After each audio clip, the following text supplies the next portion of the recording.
Oke kawan-kawan, jadi di video kali ini kita bakal nyadap atau noreh, yaitu noreh karet atau getah, yang dimana di sini kita bakal noreh bersama Pak Endai. Nah ini adalah Bapak Endai. Jadi beliau ini adalah pemilik kebun karetnya kawan-kawan gitu. Jadi kita akan noreh di malam hari, karena malam hari itu waktu yang bagus sekali buat noreh. Nah seperti apa kegiatan kami, ikuti terus video ini sampai selesai. Oke, seperti yang kalian lihat di sini kita melewati jalan-jalan kecil untuk sampai ke kebun karet ya kawan-kawan. Jadi dengan modal lampu yang pas-pasan seperti ini, kita akan menuju kebun karet yang gelap. Jadi ini kita sudah sampai di perkebunan, dari mungkin sekitar 500 meter lagi kita akan sampai di kebunnya. Oke, kita lanjut aja. Bismillahirrahmanirrahim. Nyangkut.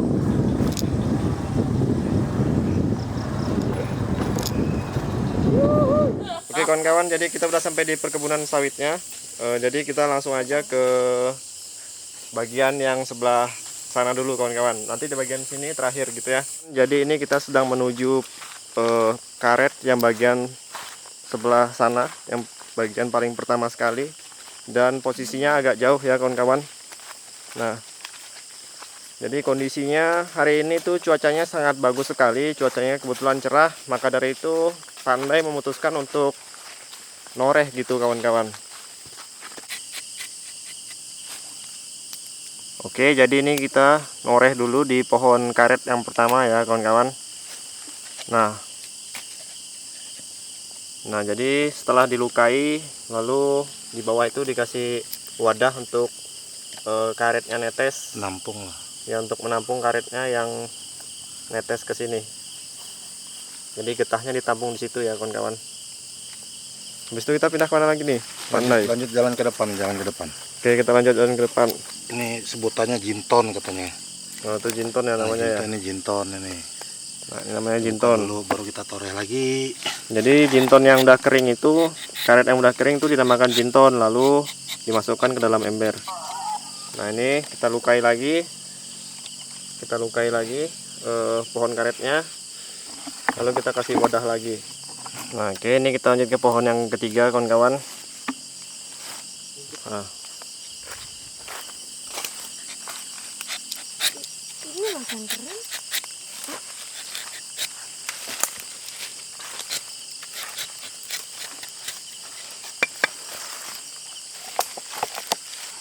Oke, kita Ini jinton. Nah ini jintonnya. Ini yang sisa-sisa kemarin, sisa netes. Oke. Jadi kita tampung, kita simpen di ember. Nanti kita cetak, kita gabungkan dengan yang besok udah diangkat getahnya. Oh gitu. Ya.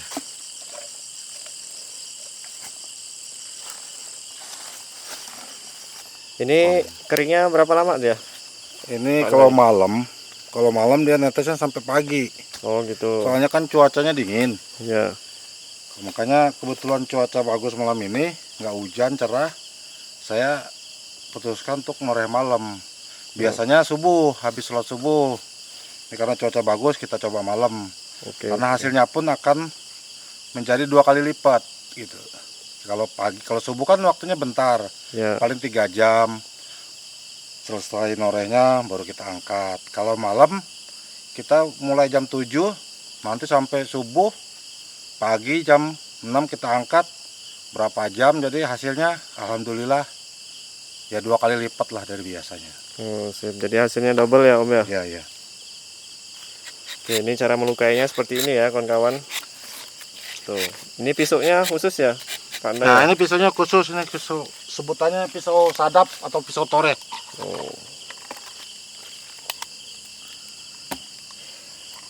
Ini yang sudah kering kawan-kawan.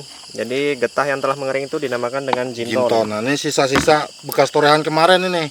Ini Oh. bekas torehan kemarin, jadi sisanya masih ada yang ini yang netes gitu. Ya. Nah, gitu. Jadi tetap kita bawa. Oke, kita lanjut nih ya. Kita lanjut lagi. Nah, jadi di sini saya memberikan informasi kepada teman-teman ya, sekalian memberikan informasi kepada teman-teman bahwa beginilah cara menyadap pohon karet atau menoreh pohon karet, seperti itu kawan-kawan. Nah, buat kawan-kawan yang belum tahu bagaimana cara menoreh atau menyadap pohon karet caranya seperti ini gitu. Mudah-mudahan ini bisa berguna ya kawan-kawan. Oke, kita lanjut lagi. Ini kalau misalkan penghasilan dari karet nih gimana nih Pak Andai? Bisa dijelaskan nggak sedikit? Sebetulnya alhamdulillah kalau untuk saat-saat sekarang tahun-tahun inilah harga karet juga udah ada peningkatan lah dari sebelumnya. Sekarang kisaran yang basah itu udah 10.000, kadang sampai juga 11.000 tergantung dari penampung ataupun pengepul. Jadi ya kalau dikatakan sekarang perbandingannya dengan tahun lalu harga karet udah ada peningkatan lah jelas. Bisa dijelaskan nggak ini satu malam gini tuh biasa berapa batang nih yang ditoreh? Kalau untuk torehan ini istilahnya yang disadap total ini kalau jumlah luasnya sekitar 1 hektar. 1 hektar ya? Kalau jumlah batangnya mungkin yang hidup kan udah banyak mati. Ya. Ini sekitar 300 sampai 400 gitulah. 300 sampai 400 batang. Itu kalau hasilnya ya kalau ini sekitar 40 lah, 40 kilo. Paling banyak-banyak kalau daun normal nyampe 50 kilo. Kalau total ditore semuanya 400 batang ini. 20 kilo ya?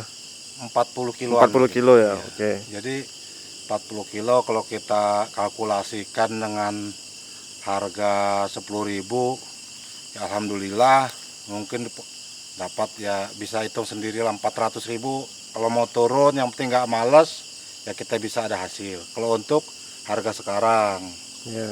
karena paling minimal sekarang kan dapat 10.000, ya mudah-mudahan harga segitu bertahan ataupun ada peningkatan lagi. Ya. Jadi kalau misalkan di total tuh per bulan 4 jutaan ada kali ya, Pandai ya? Kalau ya kurang lebihnya segitulah 4 juta kalau kita, ya tergantung cuaca juga kalau karet ini. Kalau karet ini kan kita ketergantungan cuaca. Kalau pas kita mau noreh cuacanya hujan nggak bisa. Ya. Jadi kalau cuacanya bagus terus ya kita paling enggak norehnya kan nggak tiap hari. Kalau tiap hari hasil batangnya cepat rusak. Ya.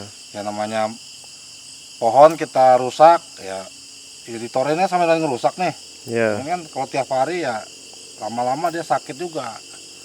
Jadi Jadi ada yang gugur gitu ya pohonnya ya? ya daunnya rontok, ada yang mati apa kan. Oh. Penyakit sekarang apalagi musim ini kan nggak bisa ditebak untuk sekarang ini. Ya. Kadang kemarauannya panjang, kadang hujan, kadang anginnya kuat. Nah, itu yang menimbulkan pohon karetnya tumbang. Oke. Kita coba dulu Pak ya. Oke, lanjut.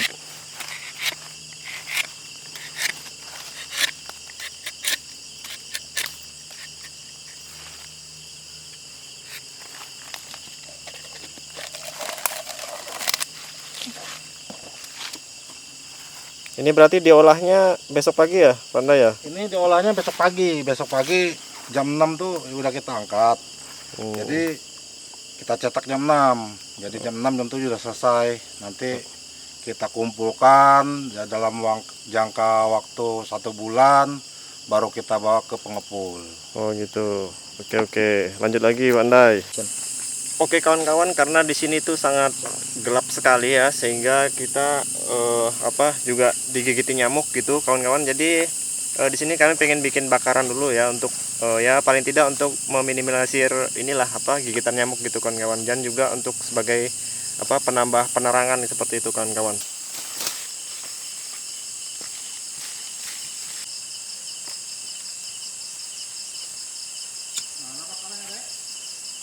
Jadi pembakaran ini kami lakukan di lokasi yang letaknya itu tidak di atas rumput kering, tetapi di jalan atau di jalan setapak kecil kayak gitu kawan-kawan, untuk menghindari kebakaran hutan. Oke kawan-kawan, kita lanjut di pohon selanjutnya ini. Jadi kita masih bersama Bapak Andai, sang petani karet. Jadi kita tanya-tanya dulu nih bersama Pak Andai ini. Jadi gimana nih Pak Andai, suka dukanya menjadi petani karet?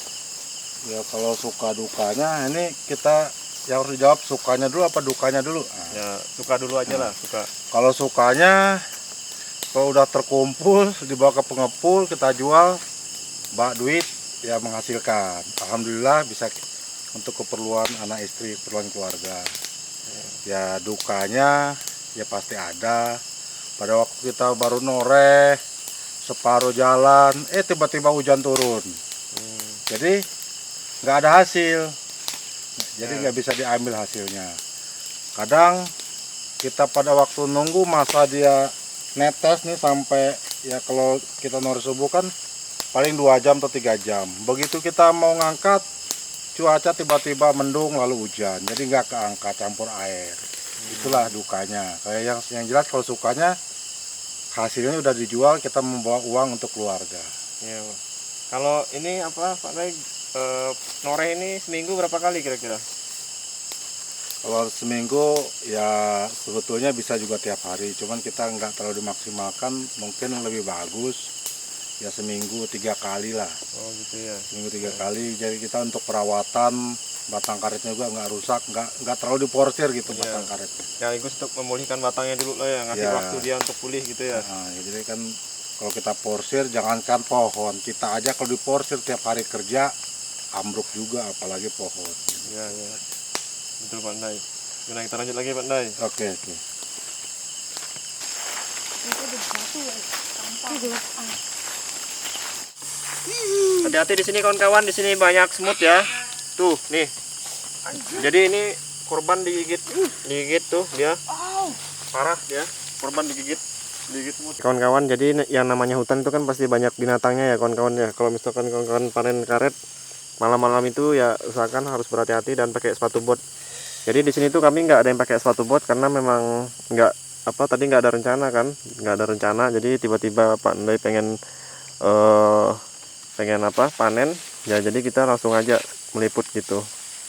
Jadi di sini nggak ada persiapan sepatu bot atau apa, jadi ini kena gigit sama semut tanah ya tadi ya. Semut tanah yang gigit kan, yang sini sih enggak berdarah ini. tuh semut tanah digigit. Jadi dia itu semutnya tuh besar-besar, ada yang warna hitam dan ada yang warna merah. Yang tadi yang gigit warna apa nih? Merah kayaknya. Merah ya, kayak gitu kawan-kawan. Dan tadi juga di situ banyak kayu-kayu itu kan. Nah kayu-kayu yang tajam-tajam gitu, malam-malam gini kan nggak ketahuan, kita hanya modal lampu senter Banyak atau enggak binatang. korek gitu. Banyak serangga juga sini. Oke kawan-kawan, jadi ini kita sudah dapat segini hasilnya. Ini bisa kalian lihat sendiri. Jintonnya itu. Ini jintonnya kita udah dapat segini ya. Nah jadi jinton itu adalah sebutan bagi karet yang sisa-sisa yang udah mengeras. Nah seperti ini itu dinamakan dengan jinton. Nah sekarang kita ngomong-ngomong lagi nih dengan Bapak Ndai. Ini udah berapa tahun Pak jadi petani karet? Untuk jadi petani karet sekitar mulai nanamnya sih 2009 ini, kebun ini 2009. Begitu umur sekitar 6 tahun udah mulai bisa ditore, bisa disadap gitu. Jadi kalau hitungannya sekarang anggap udah jalan 5 tahun lah jadi petani karet. Udah lama juga ya Pak Ndai ya. Alhamdulillah lah untuk menopang perekonomian keluarga. Ya kalau misalkan untuk pemupukannya nih gimana nih Pak Ndai, bisa jelaskan nggak? Pemupukan karet supaya Pemupukan subur. karet sih sebetulnya agak ringan, enggak. Kita pakai per semester. Oh gitu. Semester itu 6 bulan sekali kita pakai urea dicampur dengan, kebiasaan saya sih urea dicampur dengan Ponska. Mungkin kalau yang lebih bagusnya mungkin pupuk yang ada, tapi kan bukan yang subsidi ya, kita cari yang subsidi aja. Yang penting karetnya ada makan pupuk lah, istilahnya dikasih makan sama kita setahun 2 kali ya, 6 bulan sekali lah. Oh gitu ya. Itu takaran pupuknya kayak gimana tuh? Bisa dijelasin nggak? Takaran pupuknya satu pohon itu kisaran setengah kilo lah. 1 kilo. Satu batang itu kita kasih setengah kilo campur urea sama Ponska, karena memang itu mampunya kita beli yang subsidi gitu ya, dari pemerintah. Kalau yang nggak subsidi kan terlalu tinggi harganya, ya kita nggak terjangkau. Ya. Terus untuk perawatan pohon karetnya gimana nih Pak Ndai? Untuk perawatan pohon karetnya intinya yang penting kita sering dispray lah, bahasanya kan udah rumputnya tinggi ya kita semprot biar lapang, kita pun mau kerja menore pun enak. Intinya perawatannya gampang lah, simpel kayak kebun-kebun yang lain. Yang penting keadaan di kebun itu terang gitu, Ya, bersih lah gitu bersih, ya. Nggak ada rumput-rumput panjang gitu ya ya, Pak nggak Ndai. ada gulma-gulma yang lain lah istilahnya. Ya. Terus ini kira-kira nih misalkan kita kan nanam pohon karet ya. Nah, pohon karet itu dari kecil sampai dia dipanen terus tuh dia berapa tahun sih hidupnya pohon karet itu? Kebanyakan Kalau dari mulai nol kita nanam, itu kalau perawatan bagus sekitar 6 tahun atau 7 tahun udah bisa kita ambil hasilnya. Untuk umur dia tergantung. Jadi kalau perawatan kita bagus, dia panjang juga. Oh gitu. Ya. Tergantung keadaan sulfur tanah di kita. Ya. Terus kalau misalkan ini kan ada bekas-bekas torehan gini ya. Iya. Nah, ini nanti dia bakal pulih lagi seperti ini ya. Dia akan pulih tapi tidak normal seperti ya sedia kala. Yang jelas dia kulitnya akan normal, akan bisa ditoreh kembali, tapi tidak pulih seperti ini dalam jangka waktu kurang lebih setahun lah. Setahun ini kan kita nih kurang lebih setahun nih sampai ke bawah. Nanti berikutnya kita sebelahnya lagi. Jadi begitu tahun berikutnya kita udah bisa buka yang sini lagi. Maka dari itu untuk perawatannya pupuk itu jangan sampai kita telat lah, paling enggak 6 bulan sekali lah kita pupuk. Jadi di samping untuk menyuburkan tanaman, pupuk juga membantu untuk mempercepat proses pemulihan kulitnya. Kulit gitu ya. Oke. Silakan dilanjutkan lagi Pak Ndai. Oke. Nah, jadi ini teman-teman, ini udah karet yang keberapa, pohon yang keberapa kita nggak tahu, yang jelas sudah banyak. Jadi ini juga kita mau tanya-tanya lagi, kira-kira ini jenis karetnya itu jenis karet apa Pak Ndai, bisa dijelasin nggak? Ini kebetulan karet saya ini unggul, yang jenis unggul, bukan yang lokal. Kalau yang lokal ini kan memang tahan lama, istilah umurnya ya bisa batangnya lebih besar lagi, cuman airnya sedikit. Oh gitu. Kalau namanya unggul nih ya airnya lumayan lah, getah. Banyak gitu ya. Iya. Cuman pohonnya paling diameternya segini-segini aja kali ya. Ya karena dia gimana, rentan terhadap penyakit juga. Oh gitu. Ya, kalau namanya unggulnya rentan terhadap penyakit, yaitu tadi kita menyikapinya perawatan yang rutin, jadi bisa bertahan dia. Kelebihannya itu tadi airnya banyak gitu ya. Airnya banyak. Ya, cuman durability-nya pohon ini tuh nggak inilah gitu ya, rentan gitu ya. Ya, rentan, tidak tahan seperti karet lokal. Ya. Oke, lanjutkan lagi Pak Ndai. Ya.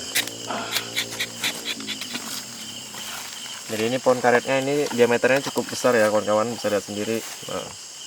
Ini kalau umur udah sekitar belasan tahun lah. Belasan tahun ya. Iya, yang segini. Udah tua berarti. Yuk kita lanjut lagi ke sana kawan-kawan.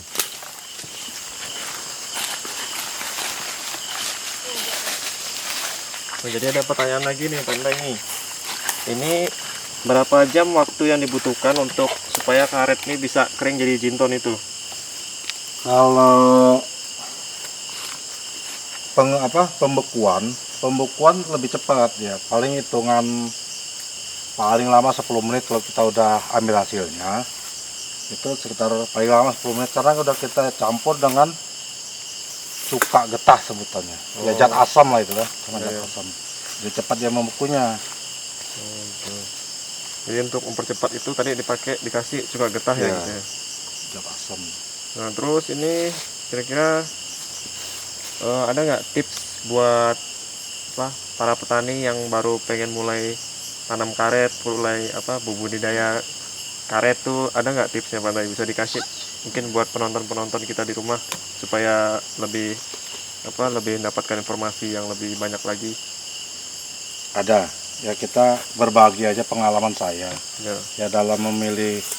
Sebetulnya karet ini banyak jenisnya, unggul kadang memang ada yang unggul, tapi kita harus jeli juga memilihnya. Soalnya pada waktu pembibitan pertama kita ambil steknya itu tunasnya yang memang betul-betul besar. Jadi kalau tunas yang besar berarti bagus dia, ininya ya jenis bagus lah gitu, karena unggulnya kan banyak macam-macam yang dari steknya. Jadi kita mulai pemilihan bibit, kita pilih betul-betul jadi tunas-tunas yang bagus yang kita tanam. Yang tunas yang jelek, yang kira-kira kecil, kerdil, jangan kita tanam. Pilih yang bagus, yang kuat gitu ya, yang batangnya besar gitu. Tunasnya yang besar lah, yang subur. Kan ada yang tunasnya kecil lah, itu nggak usah kita tanam, itu akan rugi kita. Jadi nanti hasilnya kita capek nunggu lama-lama, nggak ada getahnya airnya. Sama juga dengan lokal. Ya. Bahkan di bawah lokal nanti hasilnya. Kalau untuk kriteria tanahnya ini gimana Pak Nay? Harus tanah yang seperti apa supaya tanaman karet ini cepat bisa dipanen gitu? Kalau tanah sih pada umumnya untuk tanaman karet ini kan rata-rata tanaman keras bebas lah dia. Bebas. Ya, istilahnya yang penting tidak berbatuan. Ya. Kalau banyak batu kita mau nanamnya pun susah. Ya. Kayak gitu. Jadi intinya tidak di sawah juga. Yang jelas dia tanahnya kering. Ya kalau biasanya sih yang bagus ya daerah-daerah pegunungan. Oh ya. Seperti inilah ya Pak Nay Iya. ya. Ini kan berada di daerah pegunungan. Daerah pegunungan. Oke, mungkin ini pertanyaan yang agak sedikit agak sedikit mistis ya, mungkin agak sedikit horor. Ini kira-kira selama Anda menjadi petani karet kan noreh di malam hari seperti ini tuh pernah nggak lihat ada gangguan makhluk halus atau apa gitu? Bisa dijelasin sedikit nggak Pak Nay? Kalau masalah gangguan makhluk halus sih alhamdulillah selama ini nggak ada. Ya kita intinya niatnya kita dari rumah untuk berangkat ke kebun ini cari makan. Jadi intinya ya kita sama-sama makhluk hidup, lain alam, sama-sama tidak mengganggu, sama-sama cari makan. Itu aja intinya. Ya, yang penting saling menghargai sesama makhluk Tuhan lah gitu ya. Iya. Pak Nay. Pernah nggak gangguan suara-suara atau apa gitu? Kalau itu sih relatif pasti ada. Ya.